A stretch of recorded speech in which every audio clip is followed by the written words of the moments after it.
Congratulations pala sa Forever na success. Nag-trend siya, when was this? Parang mga last week, no? Oo. Yeah, last week. Anong difference nito sa previous songs mo? Kasi I recorded everything sa New York eh. International ka na talaga? Nagkaroon na opportunity. Well, actually, ito nga, yung Tidal Wave kasi, medyo groovy, ganon. Yung Not Impressed, it's very R&B, hip-hop-ish, and very Rihanna-ish, ganon. Medyo underground siya and more on graffiti, yung theme niya very colorful. Medyo dark siya ng konti. And then ito Forever, ito yung pinaka-mature siguro sa lahat. Kasi it talks about tough love.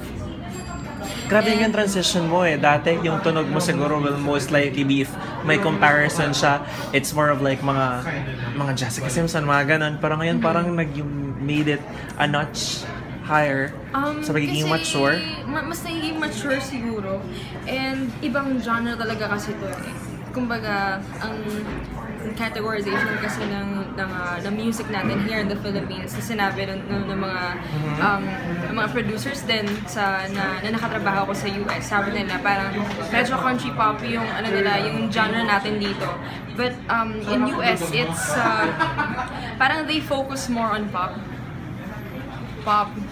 and everything na associated with pop, like pop ballad, pop R&B, pop hip hop, pop country and everything like that. So, etong genre to, I'd like to take this opportunity to explore this kind of genre kasi syempre parang medyo bago din to sa akin and it really has a different sound. Tsaka kumbaga parang if you compare yung Filipino genre, yung Filipino music natin, talagang parang may uniqueness talaga siya.